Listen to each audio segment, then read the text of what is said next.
Eh bien bonjour à tous madame, messieurs, merci d'être encore des nôtres ce matin, c'est la revue des grandes unes et nous sommes mardi, c'est la deuxième édition de la semaine. La presse est donc disponible dans les kiosques ce jour, comme tous les jours d'ailleurs, de lundi à vendredi.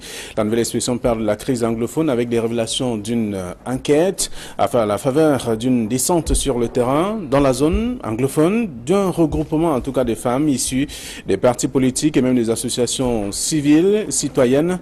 Donc un membre de la délégation dévoile un peu ce qui s'est passé sur le terrain. Dur donc pour l'unité nationale, c'est ce que dit le journal La Nouvelle Expression. Le même journal parle également de scandale à la Fédération camerounaise de football, le tribunal criminel spécial aux trousses d'anciens dirigeants, c'est ce que dit le journal en page 3. Et on peut lire également, on parle des deniers publics, 15 ans de prison pour 3 fonctionnaires. Les condamnés ont spolié les comptes 470 et 423 du ministère de la Justice et au total donc 572 millions de francs CFA partis en fumée. C'est en page 3 de la Nouvelle Expression. Le même journal parle également du prix Marc-Vivien Fouet, Karl Toko et Kambi remportent la 10e édition, c'est à lire en page 10 du journal. Et puis sapeur-pompier, Douala se dote d'une nouvelle caserne donc dans l'arrondissement de la 3e. Et puis on peut lire également dans le journal Info Matin de ce matin, fête du 20 mai, sécurité assurée, c'est le grand titre du journal. Le ministre de la Défense, le délégué général à la Sûreté nationale et le secrétaire d'État à la Défense en charge de la gendarmerie sont donc ensemble, en tout cas, assurent bien sûr une synergie de force pour pouvoir faire face à toute éventualité de désordre donc lors de la célébration de la 46e édition de la fête de l'unité nationale. C'est en page 3 du journal qui parle également de l'unité nationale, le vivre ensemble à l'épreuve des menaces, de dossier à lire de la page 5 à la page 7 du journal Info Matin de ce matin. Et puis détective qui est dans les kiosques parle donc de René Sadi dans le Sérail avec René Sadi qui est désormais à l'abattoir, tout un dossier pour expliquer comment est-ce que monsieur et comment est-ce qu'il a travaillé au MINAT avant de retourner bien sûr à la présidence de la République. Et là, quelques éléments sont contenus dans le journal en page 3. On parle aussi de l'insalubrité urbaine à Yaoundé et à Douala qui respire la poubelle carrément. C'est un article aussi à lire en page 2 du journal. Détective disponible dans les kiosques ce matin. Alors, un autre journal, le quotidien de l'économie qui est dans les kiosques parle notamment de la conjoncture avec le Cameroun recalé dans le programme du Fonds monétaire international. On le lit d'ailleurs dans le journal. Au terme de la mission statutaire du 24 avril au 14 mai 2018, l'équipe pays du Fonds monétaire international a fait des constats aussi importants et c'est à lire dans le journal, raison pour laquelle le Cameroun est recalé aujourd'hui dans le programme du Fonds monétaire international, c'est à dire. Le journal s'intéresse également à la filière cacao avec notamment les leçons de la conférence mondiale sur le cacao de Berlin 2018, c'est à lire aussi dans ce même journal. Le journal Mutation s'intéresse au programme Cameroun Fonds monétaire international menace sur le déblocage des financements, c'est à lire dans le dossier en page 7. Le même journal s'intéresse aussi au prix Marc-Vivien Fouet avec Karl Toko et Kambi qui est donc sacré meilleur joueur de cette phase avec notamment ce trophée gagné. Donc c'est à lire dans le journal Génération Libre parle donc du ministère des Transports avec les promoteurs des auto-écoles qui disent merci au président de la République. En tout cas, c'est à découvrir dans le même dossier que propose le journal, la page 4 à la page 5.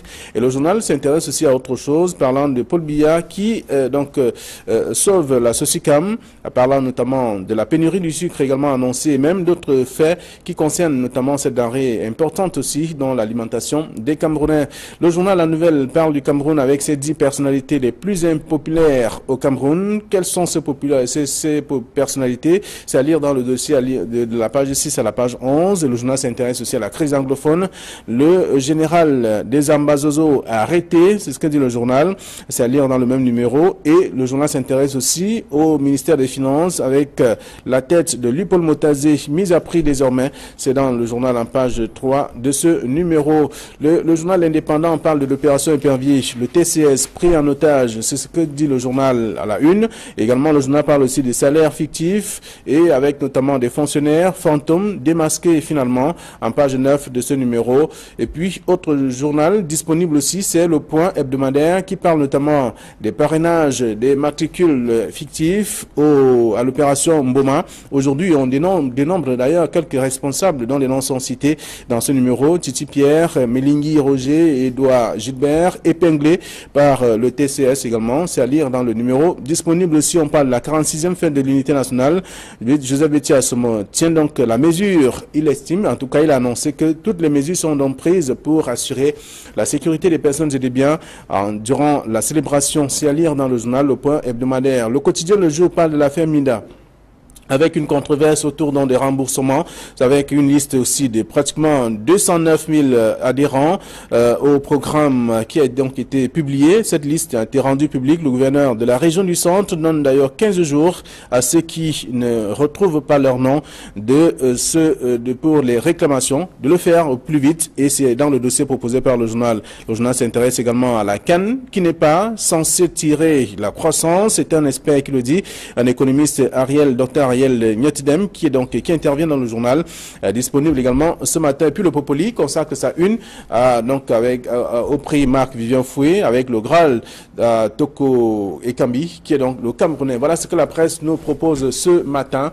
celle que nous avons reçue à notre rédaction, et nos invités sont sur ce plateau. Camille Nelly, bonjour. Flavien Valonongo, bonjour. Bonjour téléspectateurs d'Equinox Télévision. Merci. Casimir Lizeretagne, bonjour et bienvenue. Bonjour Flavien, vous avez lu un titre là qui m'amène à me poser des questions sur le fonctionnement du Cameroun. Le Cameroun qui est recalé par le FMI, et ça nous surprend un peu parce que pourquoi est-ce qu'on doit toujours tendre la main au FMI alors qu'on a suffisamment de ressources? Lorsque on voit les pertes de 8 milliards dans les salaires fictifs par mois, je crois que c'est énorme et ça pouvait suffisamment financer tous les autres programmes dont on avait besoin au niveau du FMI. Le FMI, qui est le gendarme du monde, en tout cas, fait savoir que le Cameroun est un mauvais élève en matière de gestion. Oui, justement, puisque le FMI a cité deux exemples. Le FMI demande au Cameroun de bien gérer les ressources, surtout au niveau du carburant et au niveau des ressources financières destinées à la sécurité. Donc, le FMI n'a pris que ces deux exemples-là pour démontrer que si les choses étaient bien gérées au Cameroun, on ne serait pas en train de tendre la main pour demander 95 milliards de francs CFA au FMI. Alors, c'est le bureau local qui fait ce constat après une rencontre. Camille Nelly, vous avez également lu, en tout cas, c'est à la une du journal Le Quotidien de l'économie qui annonce que le Cameroun est recalé. Et on voit également le quotidien Mutation qui parle de menaces sur le déblocage des financements. Oui, on parle de menaces, c'est parce que le FMI est en train de rechigner non seulement sur cette mauvaise gouvernance avérée, mais aussi surtout sur le train de vie de l'État qui ne baisse pas d'un cran. Ça fait très bien que quand on parle de train de vie de l'État, on sait de quoi on parle. Jusqu'à présent, aucune mesure. Il est vrai que le chef de l'État, dans son discours, a parlé, a demandé à ses ministres, à son gouvernement, de faire le moins de dépenses possible et d'essayer de diminuer leur train de vie, mais ça ne change pas beaucoup, ça ne bouge pas beaucoup. Donc, ce n'est pas seulement le problème de la mauvaise gouvernance seule, mais cette mauvaise gouvernance elle-même, elle est boostée. Le grand carburant, c'est le train de vie de l'État qui est un train de vie tout simplement princier. Voilà. Donc, lorsqu'on a fait le tour de cette question avec mutation et bien entendu le quotidien de l'économie, on comprend que le Cameroun est recalé dans le programme du Fonds monétaire international. Vous pouvez lire, après avoir fait un tour dans les kiosques ce matin. Et puis la crise anglophone qui fait toujours le tour, c'est le plat de résistance, carrément des tabloïds. Chaque jour, il y a au moins un article. La nouvelle expression parle des révélations d'une enquête qui a été menée. Les femmes qui sont descendues, elles sont des femmes politiques et même des femmes de la société civile qui ont fait le tour de quelques localités des régions anglophones, le nord-est et le sud-ouest, pour vivre un peu les réalités de ces populations déplacées carrément sur le plan national.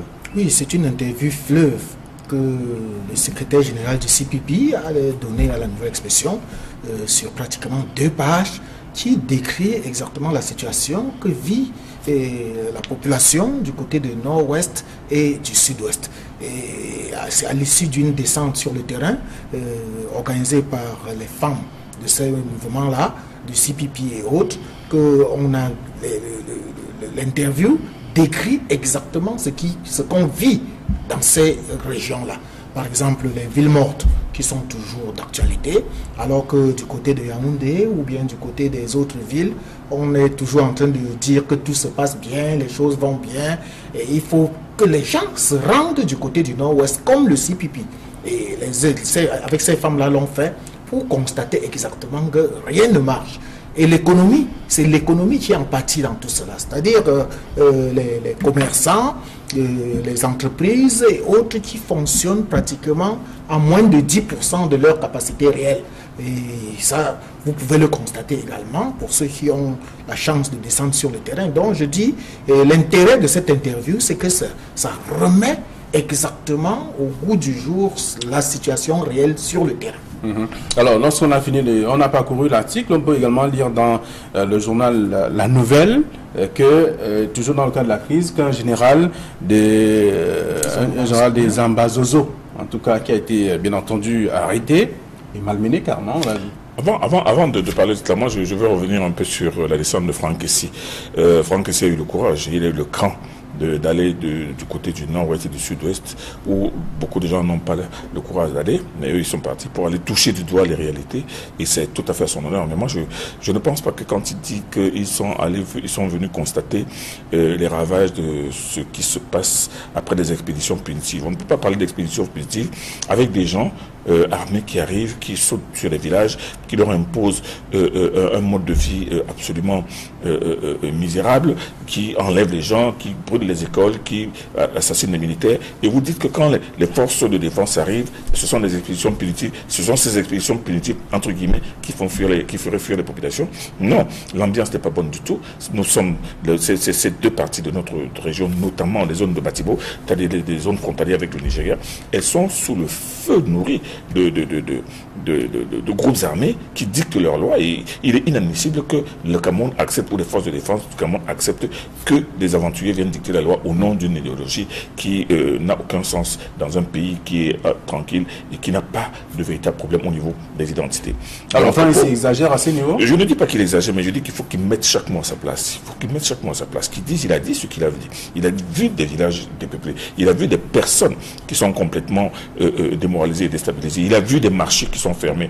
Mais quand il parle de villes mortes en disant que les gens respectent les villes mortes, respecter les villes mortes, ça veut dire quoi pour ces personnes qui feraient des villes mortes? Pourquoi? Pour revendiquer quoi? Ou pour protester contre quoi? Ce sont des villes mortes qui sont imposées. Les villes sont mortes parce que les assaillants sont là en permanence. Donc maintenant, pour revenir donc à cette histoire d'un général Ambazozo qui a été arrêté, oui, les images ont fait le tour des réseaux sociaux et des téléphones portables au Cameroun avec ce commandant ou ce général entre guillemets, dont on a d'ailleurs vu les photos en grande tenue d'apparat, qui a été arrêté et qui a été arrêté au moment où il s'apprêtait à aller justement attaquer un village avec quelques-uns de ses hommes. On a vu les armes, on a vu comment, surtout ce que je n'ai pas beaucoup apprécié, c'est la manière dont il a été quelque peu malmené. Mais disons que ces gens-là qui s'attellent à tuer les militaires, à brûler les villages, à terroriser les populations, on réalise aujourd'hui que les forces du maintien de l'ordre, les forces de défense ont de plus en plus la possibilité de les capturer. Tout comme la semaine dernière, on a capturé un groupe avec des armes, un stock d'armes extraordinaire qui s'apprêtait aussi à perpétrer un certain nombre d'exactions pour l'effectivité de 20 mai. Donc moi je pense que le ministre de la Défense aujourd'hui, quand il dit avec un ton très assuré que tout est en train d'être mis pour que la fête se passe bien. Moi, je pense qu'il met les petits plats dans les grands. Mais seulement, le danger reste permanent. L'ennemi ne dort pas. Et il est déterminé, et ça c'est son but, à faire en ce que la fête du 20 mai soit une fête salopée. Donc c'est pour ça que... Lorsqu'on parle, on se concentre beaucoup plus sur la fête. Il y a également qu'avant la fête, il y a l'insécurité. Après la fête, il y aura toujours l'insécurité. Est-ce qu'il faut absolument se concentrer à cette fête? Sur la fête, non. La fête de la protection des personnes et des biens pour la fête n'est pas une fin. Ça ne doit pas être une fin. Et moi, je trouve même un peu absconce qu'on nous présente uniquement la sécurité dans le cadre de la fête. Non, la sécurité doit continuer. Et cette sécurité doit être permanente. La recherche, la quête de la sécurité, de la protection des biens et de la quiétude des populations doit être permanente. Maintenant, le grand problème, la grande équation, c'est maintenant maintenant les renseignements, c'est maintenant le démantèlement de ces groupes armés et maintenant surtout la sécurisation des zones qui se dépeuplent de plus en plus du côté des villages et des bourgades qui se dépeuplent de plus en plus du côté du sud-ouest et du nord-ouest. Oui, j'aurais entièrement tort si je ne parlais pas un mot sur ces révélations de Franck Essi, qui, c'est vrai, comme Camille a dit de très bonnes choses, mais il y a quand même, et je peux croire qu'il a péché quelque part dans sa conclusion. Lorsqu'il dit que pour désamorcer la bombe, pour désamorcer la crise anglophone, il faut la transition démocratique. La transition ne fera absolument rien. Ce n'est pas une crise de transition que l'on vit du côté du nord-ouest. La transition, c'est un problème qui concerne tout le Cameroun et la transition ne résoudra jamais la crise anglophone. Donc, je dis, Franck Essi, même si il a donné de bonnes informations sur la situation des écoles qui sont toujours fermées, des entreprises qui ne fonctionnent pas, des villes mortes qui sont toujours là, mais à la fin, je dis, il a complètement fauté. Voilà. Non seulement il a fauté Casimir Désiré Tagne, je rebondis, mais il y a un autre serpent de mer que l'on nous agite dans la recherche de la résolution de problèmes anglophones. Les gens parlent de dialogue. Vous allez dialoguer avec qui? Dialoguer avec qui? Parce que les bandes armées qui attaquent, tuent, brûlent, pillent, ne revendiquent pas. Elles agissent. Et quand vous dites que vous allez dialoguer avec qui? Avec Ayoub Tabi qui est en prison et qui lui-même ne contrôle pas le terrain. Avec qui? Parce que le problème, ce n'est pas... Franck Essi a dit dans son texte que les chefs traditionnels se disent impuissants. Les religieux se disent impuissants. Alors, qui peut alors dire quoi? Rassembler qui? Pour parler de quoi? Pour qu'il y ait effectivement une baisse dans l'escalade. Moi, je dis que quand on parle de dialogue, il faudrait un peu savoir mettre ce mot à sa place, regarder le sens intrinsèque de ce mot et se dire que bon, maintenant s'il faut dialoguer, on va plus dialoguer avec qui pour arrêter tout cela. Alors, donc ici a mis en marche une initiative très très louable qui permet aux gens de comprendre davantage la situation assez préoccupante, mais seulement il ne faut pas non plus ajouter des recettes de perlimpinpin pour nous faire croire que c'est celles-là qui peuvent faire baisser la tension. Alors, donc on a fini de dire tout ça. On peut également revenir sur le journal Info Matin qui se parle, en tout cas, qui s'intéresse à l'unité nationale, menacée aujourd'hui, le vivre ensemble qui a l'épreuve notamment des menaces. Et là, même si le ministre de la Défense, le délégué général à la Sécurité nationale et le secrétaire d'État en charge de la gendarmerie se mettent ensemble justement pour une synergie de formes, de forces pour contrecarrer toute éventuelle action négative qui pourrait donc entraver le fonctionnement de cette fête. On peut imaginer que toutes ces forces, c'est simplement pour la fête, alors que les deux phases, c'est-à-dire l'avant-fête et l'après-fête, sont également des moments aussi importants. Non seulement c'est des moments aussi importants, comme vous le dites Flavien, mais on concentre des énergies sur les grandes villes. On concentre uniquement, on se borne seulement à vouloir sécuriser la fête dans les grandes villes. Qu'est-ce qu'on fait dans de l'arrière-pays?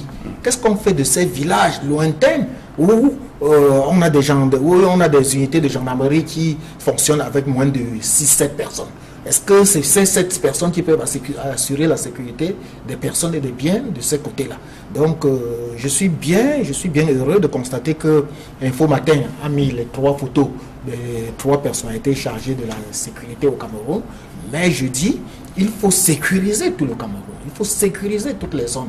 Et avec la crise de l'emploi que l'on connaît, on ferait mieux de recruter même des jeunes, d'organiser des recrutements massifs dans les unités, dans les gendarmeries et dans la police pour sécuriser davantage les personnes et les biens. Et puis n'oublions pas que l'armée en général n'a pas pour rôle de sécuriser les personnes et les biens. Ça, c'est un rôle qui revient à la sécurité nationale et à la gendarmerie. Donc, lorsqu'on dit que l'armée va sécuriser, l'armée n'a pas tellement ce rôle. C'est en cas de crise que l'armée intervient. Le ministre de la Défense et le patron de la gendarmerie en même temps. Donc, vous comprenez que c'est l'armée et tout cela. C'est l'armée. Casimir vient de parler d'un problème assez crucial, le manque d'effectifs dans les brigades de gendarmerie. Ce problème est réel dans le sud-ouest, dans le nord-ouest, dans beaucoup de zones de l'arrière-pays. Pas plus tard qu'avant-hier, on a agressé un commissariat du côté de Mouyouka et on a constaté qu'il n'y avait que 2 personnes, 2 policiers qui assureraient la garde. Deux policiers qui assuraient la garde, mais seulement quand vous allez regarder l'effectif qui fait tourner la division, la structure, il y en a combien? Parce qu'il y a beaucoup de gens beaucoup de ces unités qui sont complètement dégarnies, mais dégarnies par, là, en réalité, mais sur les papiers de l'administration, on va dire que dans telle brigade de gendarmerie, il y a 25 gendarmes, mais il n'y en a que 8 qui sont en place. Les autres 17 sont inconfortablement installés loin de la ville parce qu'ils ne veulent pas aller là où ça chauffe. J'ai discuté il y a quelque temps avec un responsable de gendarmerie qui m'a dit que si on recrute trop aujourd'hui pour faire face à la situation, mais dans quelques années on va se retrouver avec un trop plein de personnel qu'il faudra payer. Je dis mais la sécurité n'a pas de prix, que ce soit pour l'heure, que ce soit dans le futur, elle n'a pas de prix. C'est pour ça que la résolution du problème anglophone aujourd'hui, c'est un problème de maximisation des moyens de protection, mais c'est aussi un problème d'implantation objective des éléments. Alors, est-ce que c'est pas grave la déclaration de ceux au gradé de l'armée qui pensent que si on recrute aujourd'hui, on va se retrouver avec un trop plein de maintenus dans les années à venir? Le pays évolue, les choses évoluent. Ça n'engage que lui. Justement qu'il faut davantage. Il faut davantage, surtout aujourd'hui. Aujourd'hui, pour faire face, on ne peut pas dire que dans une brigade qui couvre un territoire d'environ 10 à 15 000 mètres carrés, il n'y a que 3, 4, 5 éléments. D'abord, ces éléments sont en danger permanent parce qu'il suffit que 30 ambazoniens viennent les attaquer, c'est terminé. Mais en plus, la vérité est qu'il faut absolument regarnir et les brigades de gendarmerie et les commissariats de police et surtout tous les moyens de renseignement. Parce qu'aujourd'hui, l'autre grand élément déstabilisateur, c'est le manque de renseignements dans ces zones où on ne peut pas infiltrer les populations pour savoir qui peut être ambazonien, qui peut faire partie des groupes qui attaquent et qui disparaissent. Et puis lorsque nous voulons toujours copier ce qui se fait ailleurs, surtout en Occident, figurez-vous, lorsque vous arrivez en Europe, lorsque vous arrivez à Paris par exemple, vous ne pouvez pas faire 10 mètres sans rencontrer un policier, que ce soit de jour ou de nuit. Mais au Cameroun, vous pouvez parcourir toute une nuit complète sans trouver l'ombre d'un seul policier. Donc, essayons de copier exactement ce qui se passe là-bas, mais avec tous ces petits détails-là qui réconfortent la sécurité des personnes et des biens. Très bien. Alors, on a fait le tour en tout cas de cette question, mais on s'intéresse aussi un peu à la Fédération camerounaise de football avec le scandale. On sait déjà que le tribunal criminel spécial est aux trousses de quelques anciens dirigeants. On a évoqué le cas dans le journal La Nouvelle Expression ce matin, en page 3, pour comprendre que ceux qui ont dirigé la Fédération camerounaise de football avant le comité de normalisation, le second comité, doivent répondre de toutes les accusations désormais évoquées par les tabloïds. Vous savez, au Cameroun, on dit chasser le naturel, mais il revient toujours au galop. On a beau chasser le détournement de fonds publics au Cameroun, mais on en rencontre toujours. Voilà la FECAFOOT, qui également est devenu pratiquement le siège des détournements de deniers publics à grande échelle. Et vous allez voir que dans cet article, il y a les anciens dirigeants, notamment Tombi Aroko, qui n'avaient pas honte de donner des marchés fictifs, je ne veux pas dire fictifs, mais des marchés de gré à gré à concurrence de 500 millions à des proches ou bien à des membres de sa famille. À son petit frère, pour le dire tout net. Donc, vous voyez, c'est quand même très grossier et c'est tout à fait normal que le TCS, mais il faudrait que le TCS aille jusqu'au bout. Parce qu'à la FECAFOOT, lorsque vous remuez le dossier FECAFOOT, lorsque vous remuez un peu le dossier des maillots et autres gadgets et tout ce que ça comporte, vous allez voir qu'il y a beaucoup de détournements de deniers publics qui se passent du côté de la FECAFOOT. Camille Flavie Malé-Nongoma, il me paraît curieux que ce soit 4 ans après le départ de Tombi Aroko qu'on commence à remuer cette histoire qui est connue depuis très très longtemps.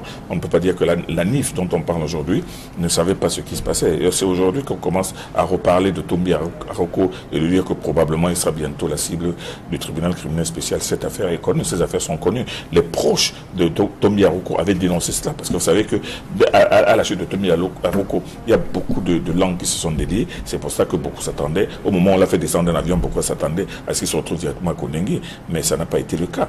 Mais aujourd'hui, on parle de Tombi Aroko, notamment avec ces marchés de gré à gré attribués à son propre petit frère. Ce n'est pas seulement détournement, c'est un délit d'initié. Mais on va retrouver aussi d'autres choses. Mais seulement, vous savez, l'Africa Foot a été une sorte de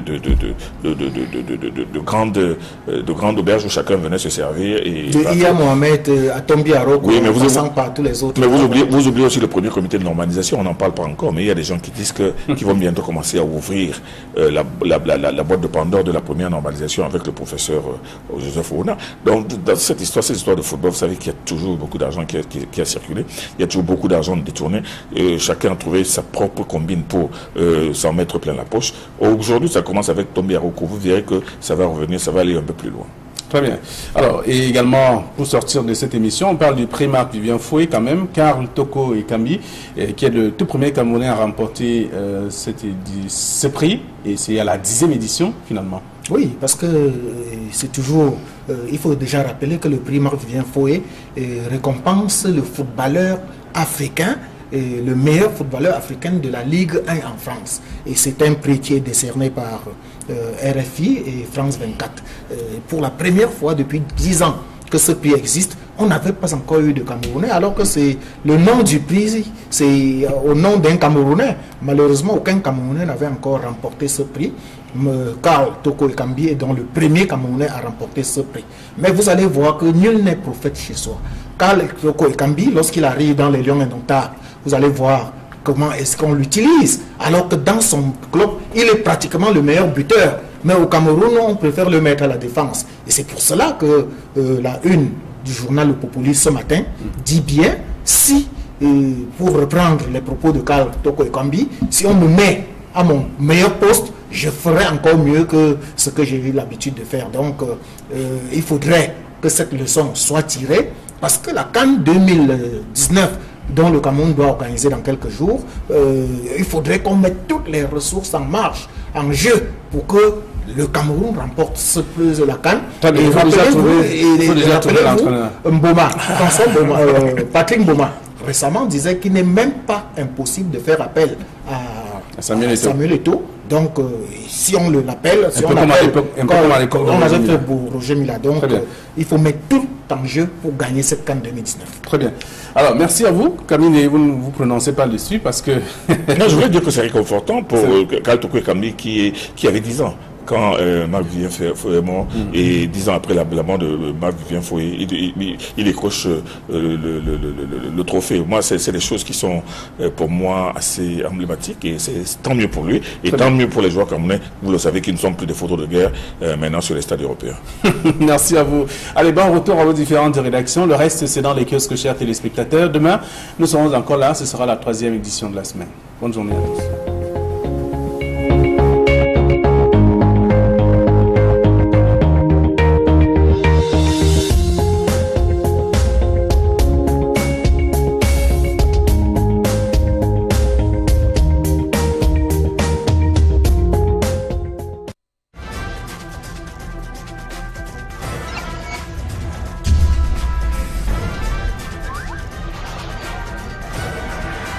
Equinox Télévision, au-delà de conférence mondiale sur le cacao de Berlin 2018. C'est à lire aussi dans ce même journal. Le journal Mutation s'intéresse au programme Cameroun Fonds monétaire international menace sur le déblocage des financements. C'est à lire dans le dossier en page 7. Le même journal s'intéresse aussi au prix Marc Vivien Foué avec Karl Toko Ekambi qui est donc sacré meilleur joueur de cette phase avec notamment ce trophée gagné. Donc c'est à lire dans le journal Génération Libre, parle donc du ministère des Transports avec les promoteurs des auto-écoles qui disent merci au président de la République. En tout cas, c'est à découvrir dans le même dossier que propose le journal, la page 4 à la page 5. Et le journal s'intéresse aussi à autre chose, parlant de Paul Biya qui sauve la Socicam, parlant notamment de la pénurie du sucre également annoncée, et même d'autres faits qui concernent notamment cette denrée importante aussi dans l'alimentation des Camerounais. Le journal La Nouvelle parle du Cameroun avec ses 10 personnalités les plus impopulaires au Cameroun. Quelles sont ces personnalités? C'est à lire dans le dossier de la page 6 à la page 11. Et le journal s'intéresse aussi à la crise anglophone. Le général général des Ambazozo arrêté, c'est ce que dit le journal, c'est à lire dans le même numéro. Et le journal s'intéresse aussi au ministère des Finances avec la tête de Lupol Motazé mise à prix désormais. C'est dans le journal en page 3 de ce numéro. Le journal indépendant parle de l'opération Épervier, le TCS pris en otage, c'est ce que dit le journal à la une. Également, le journal parle aussi des salaires fictifs et avec notamment des fonctionnaires fantômes démasqués finalement en page 9 de ce numéro. Et puis, autre journal disponible aussi, c'est le Point hebdomadaire qui parle notamment des parrainages, des matricules fictifs à l'opération Mboma. Aujourd'hui, on dénombre d'ailleurs quelques responsables dont les noms sont cités dans ce numéro. Titi Pierre, Melingui Roger, Edouard Gilbert, épinglés par le TCS également. C'est à lire dans le numéro disponible aussi. On parle de la 46e fête de l'unité nationale. Joseph Bétier Assomo tient donc la mesure. Il estime, en tout cas, il a annoncé que toutes les mesures sont donc prises pour assurer la sécurité des personnes et des biens durant la célébration. C'est à lire dans le journal Le Point hebdomadaire. Le quotidien Le Jour parle de l'affaire Minda, avec une controverse autour des remboursements, avec une liste aussi de pratiquement 209 000 adhérents au programme qui a donc été publié. Cette liste a été rendue publique. Le gouverneur de la région du Centre donne d'ailleurs 15 jours à ceux qui ne retrouvent pas leur nom pour les réclamations, de le faire au plus vite. Et c'est dans le dossier proposé par le journal. Le journal s'intéresse également à la CAN, qui n'est pas censée tirer la croissance. C'est un expert qui le dit, un économiste Dr Ariel Nyotidem, qui intervient dans le journal, disponible également ce matin. Et puis le Popoli consacre sa une au prix Marc Vivien Foué avec le Graal Toko Ekambi, qui est donc le Camerounais. Voilà ce que la presse nous propose ce matin, celle que nous avons reçue à notre rédaction, et nos invités sont sur ce plateau. Camille Nelly, bonjour. Flavien Valonongo, bonjour. Bonjour téléspectateurs d'Equinox Télévision. Merci. Casimir Désiré-Tagne, bonjour et bienvenue. Bonjour Flavien, vous avez lu un titre là qui m'amène à me poser des questions sur le fonctionnement du Cameroun. Le Cameroun qui est pour constater exactement que rien ne marche. Et l'économie, c'est l'économie qui en pâtit dans tout cela. C'est-à-dire les commerçants, les entreprises et autres qui fonctionnent pratiquement à moins de 10% de leur capacité réelle. Et ça, vous pouvez le constater également pour ceux qui ont la chance de descendre sur le terrain. Donc je dis, l'intérêt de cette interview, c'est que ça remet exactement au bout du jour la situation réelle sur le terrain. Alors, lorsqu'on a fini, on a parcouru l'article, on peut également lire dans le journal La Nouvelle que, toujours dans le cas de la crise, qu'un général des Ambazozo, en tout cas, qui a été bien entendu arrêté et malmené carrément, on l'a vu. Avant de parler de cela, moi je vais revenir un peu sur la descente de Franck Kessie. Franck Kessie a eu le courage, il a eu le cran d'aller du côté du nord-ouest et du sud-ouest, où beaucoup de gens n'ont pas le courage d'aller, mais eux ils sont partis pour aller toucher du doigt les réalités, et c'est tout à fait à son honneur. Mais moi je ne pense pas que quand il dit qu'ils sont venus constater les ravages de ce qui se passe après des expéditions punitives. On ne peut pas parler d'expéditions punitives avec des gens armés qui arrivent, qui sautent sur les villages, qui leur imposent un mode de vie absolument misérable, qui enlèvent les gens, qui brûlent les écoles, qui assassinent les militaires. Et vous dites que quand les forces de défense arrivent, ce sont des expéditions punitives, ce sont ces expéditions punitives, entre guillemets, qui feraient fuir les populations. Non, l'ambiance n'est pas bonne du tout. Nous sommes, ces deux parties de notre région, notamment les zones de Batibo, c'est-à-dire des zones frontalières avec le Nigeria, elles sont sous le feu nourri de groupes armés qui dictent leurs lois, et il est inadmissible que le Cameroun accepte, ou les forces de défense du Cameroun acceptent que des aventuriers viennent dicter la loi au nom d'une idéologie qui n'a aucun sens dans un pays qui est tranquille et qui n'a pas de véritable problème au niveau des identités. Alors enfin, il exagère à ce niveau. Je ne dis pas qu'il exagère, mais je dis qu'il faut qu'il mette chaque mot à sa place. Il faut qu'il mette chaque mot à sa place. Il a dit ce qu'il a dit. Il a vu des villages dépeuplés. Il a vu des personnes qui sont complètement démoralisées et déstabilisées. Il a vu des marchés qui sont fermés. Mais quand il parle de villes mortes en disant que les gens respectent les villes mortes, respecter les villes mortes, ça veut dire quoi pour ces personnes qui feraient des villes mortes? Pourquoi? Pour revendiquer quoi? Ou pour protester contre quoi? Ce sont des villes mortes qui sont imposées. Les villes sont mortes parce que les assaillants sont là en permanence. Donc maintenant, pour revenir donc à cette histoire d'un général Ambazozo qui a été arrêté, oui, les images ont fait le tour des réseaux sociaux et des téléphones portables au Cameroun avec que ce commandant ou ce général, entre guillemets, dont on a d'ailleurs vu les photos en grande tenue d'apparat, qui a été arrêté et qui a été arrêté au moment où il s'apprêtait à aller justement attaquer un village avec quelques-uns de ses hommes. On a vu les armes, on a vu comment, surtout ce que je n'ai pas beaucoup apprécié, c'est la manière dont il a été quelque peu malmené. Mais disons que ces gens-là qui s'attellent à tuer les militaires, à brûler les villages, à terroriser les populations, on réalise aujourd'hui que les forces du maintien de l'ordre, les forces de défense ont de plus en plus la possibilité de les capturer, tout comme la semaine dernière, on a capturé.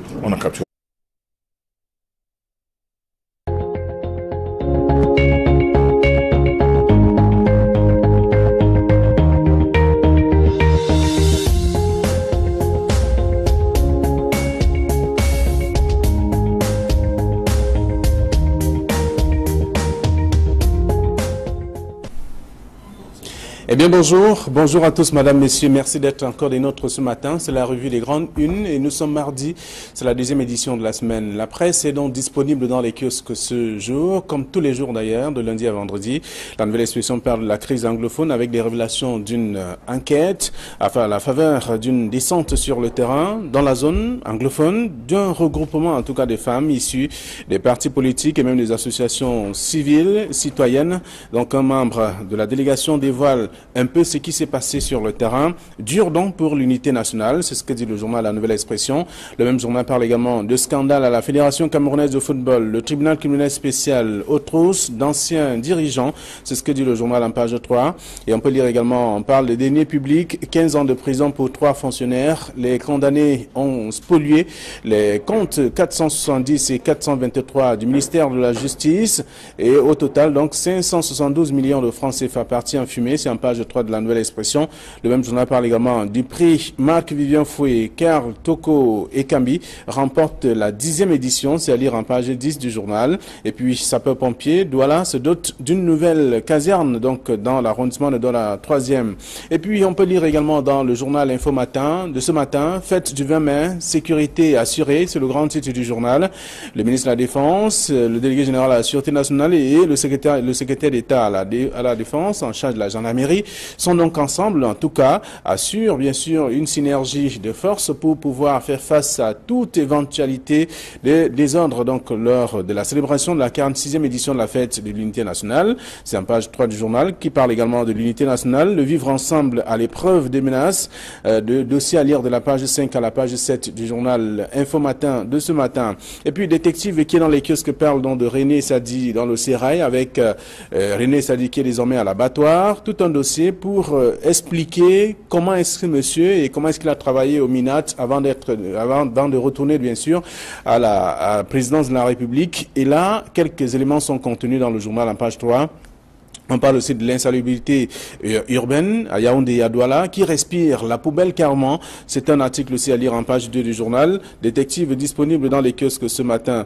Alors, un autre journal, le quotidien de l'économie qui est dans les kiosques parle notamment de la conjoncture avec le Cameroun recalé dans le programme du Fonds monétaire international. On le lit d'ailleurs dans le journal. Au terme de la mission statutaire du 24 avril au 14 mai 2018, l'équipe pays du Fonds monétaire international a fait des constats aussi importants et c'est à lire dans le journal, raison pour laquelle le Cameroun est recalé aujourd'hui dans le programme du Fonds monétaire international, c'est à dire. Le journal s'intéresse également à la filière cacao avec notamment les leçons de la conférence. Allé par le FMI et ça nous surprend un peu parce que pourquoi est-ce qu'on doit toujours tendre la main au FMI alors qu'on a suffisamment de ressources? Lorsque on voit les pertes de 8 milliards dans les salaires fictifs c'est par mois. Je crois que c'est énorme et ça pouvait suffisamment financer tous les autres programmes dont on avait besoin au niveau du FMI. Le FMI, qui est le gendarme du monde, en tout cas, fait savoir que le Cameroun est un mauvais élève en matière de gestion. Oui, justement, puisque le FMI a cité 2 exemples. Le FMI demande au Cameroun de bien gérer les ressources, surtout au niveau du carburant et au niveau des ressources financières destinées à la sécurité. Donc, le FMI n'a pris que ces 2 exemples-là pour démontrer que si les choses étaient bien gérées au Cameroun, on ne serait pas en train de tendre la main pour demander 95 milliards de francs CFA au FED. Alors, c'est le bureau local qui fait ce constat après une rencontre. Camille Nélé, vous avez également lu, en tout cas, c'est à la une du journal Le Quotidien de l'économie qui annonce que le Cameroun est recalé. Et on voit également le quotidien Mutation qui revient, parle de menaces sur le déblocage des financements. Oui, on parle de menaces, c'est parce que le FMI est en train de rechigner non seulement sur cette mauvaise gouvernance avérée, mais aussi surtout sur le train de vie de l'État qui ne baisse pas d'un cran. Ça fait très bien que quand on parle de train de vie de l'État, on sait de quoi on parle. Jusqu'à présent, aucune mesure. Il est vrai que le chef de l'État, dans son discours, a parlé, a demandé à ses ministres, à son gouvernement, de faire le moins de dépenses possible et d'essayer de diminuer leur train de vie, mais ça ne change pas beaucoup, ça ne bouge pas beaucoup. Donc, ce n'est pas seulement le problème de la mauvaise gouvernance seule, mais cette mauvaise gouvernance elle-même, elle est boostée. Le grand carburant, c'est le train de vie de l'État qui est un train de vie tout simplement princier. Voilà. Donc, lorsqu'on a fait le tour de cette question avec Mutation et bien entendu le quotidien de l'économie, on comprend que le Cameroun est recalé dans le programme du Fonds monétaire international. Vous pouvez lire, après avoir fait un tour dans les kiosques ce matin. Et puis la crise anglophone qui fait toujours le tour, c'est le plat de résistance, carrément des tabloïds. Chaque jour, il y a au moins un article. La nouvelle expression parle des révélations d'une enquête qui a été menée. Les femmes qui sont descendues, elles sont des femmes politiques et même des femmes de la société civile qui ont fait le tour de quelques localités des régions anglophones, le nord-est et le sud-ouest, pour vivre un peu les réalités de ces populations déplacées carrément sur le plan national. Oui, c'est une interview fleuve que le secrétaire général du CPP a donné à la nouvelle expression sur pratiquement 2 pages qui décrit exactement la situation que vit la population du côté du nord-ouest et du sud-ouest. Et c'est à l'issue d'une descente sur le terrain organisée par les femmes de ce mouvement-là, du CPP et autres, qu'on a l'interview décrit exactement ce qu'on vit dans ces régions-là. Par exemple, les villes mortes qui sont toujours d'actualité, alors que du côté de Yaoundé ou bien du côté des autres villes, on est toujours en train de dire que tout se passe bien, les choses vont bien, et il faut que les gens se rendent du côté du nord-ouest comme le CPP. Et avec ces femmes-là l'ont fait. Un groupe avec des armes, un stock d'armes extraordinaire qui s'apprêtait aussi à perpétrer un certain nombre d'exactions pour l'effectivité de 20 mai. Donc moi je pense que le ministre de la Défense aujourd'hui, quand il dit avec un ton très assuré que tout est en train d'être mis pour que la fête se passe bien. Moi, je pense qu'il met les petits plats dans les grands. Mais seulement, le danger reste permanent. L'ennemi ne dort pas. Et il est déterminé, et ça c'est son but, à faire en ce que la fête du 20 mai soit une fête salopée. Donc c'est pour ça que... Lorsqu'on parle, on se concentre beaucoup plus sur la fête. Il y a également qu'avant la fête, il y a l'insécurité. Après la fête, il y aura toujours l'insécurité. Est-ce qu'il faut absolument se concentrer à cette fête? Non. La fête de la protection des personnes et des biens pour la fête n'est pas une fin. Ça ne doit pas être une fin. Et moi, je trouve même un peu absconce qu'on nous présente uniquement la sécurité dans le cadre de la fête. Non, la sécurité doit continuer. Et cette sécurité doit être permanente. La recherche, la quête de la sécurité, de la protection des biens et de la quiétude des populations doit être permanente. Maintenant, le grand problème, la grande équation, c'est maintenant les renseignements, c'est maintenant le démantèlement de ces groupes armés et maintenant surtout la sécurisation des zones qui se dépeuplent de plus en plus du côté des villages et des bourgades qui se dépeuplent de plus en plus du côté du sud-ouest et du nord-ouest. Oui, j'aurais entièrement tort si je ne parlais pas un mot sur ces révélations de Franck Essi, qui, c'est vrai, comme Camille a dit de très bonnes choses, mais il y a quand même, et je peux croire qu'il a péché quelque part dans sa conclusion. Lorsqu'il dit que pour désamorcer la bombe, pour désamorcer la crise anglophone, il faut la transition démocratique. La transition ne fera absolument rien. Ce n'est pas une crise de transition que l'on vit du côté du nord-ouest. La transition, c'est un problème qui concerne tout le Cameroun et la transition ne résoudra jamais la crise anglophone. Donc, je dis, Franck Essi, même si il a donné de bonnes informations sur la situation des écoles qui sont toujours fermées, des entreprises qui ne fonctionnent pas, des villes mortes qui sont toujours là. Mais à la fin, je dis, il a complètement fauté. Voilà. Non seulement il a fauté Casimir Désiré Tagne, je rebondis, mais il y a un autre serpent de mer que l'on nous agite dans la recherche de la résolution de problèmes anglophones. Les gens parlent de dialogue. Vous allez dialoguer avec qui? Dialoguer avec qui? Parce que les bandes armées qui attaquent, tuent, brûlent, pillent, ne revendiquent pas. Elles agissent. Et quand vous dites que vous allez dialoguer avec qui? Avec Ayoub Tabi qui est en prison et qui lui-même ne contrôle pas le terrain. Avec qui? Parce que le problème, ce n'est pas... Franck Essi a dit dans son texte que les chefs traditionnels se disent impuissants. Les religieux se disent impuissants. Alors, qui peut alors dire quoi? Rassembler qui? Pour parler de quoi? Pour qu'il y ait effectivement une baisse dans l'escalade. Moi, je dis que quand on parle de dialogue, il faudrait un peu savoir mettre ce mot à sa place, regarder le sens intrinsèque de ce mot et se dire que bon, maintenant s'il faut dialoguer, on va plus dialoguer avec qui pour arrêter tout cela. Alors, donc ici a fait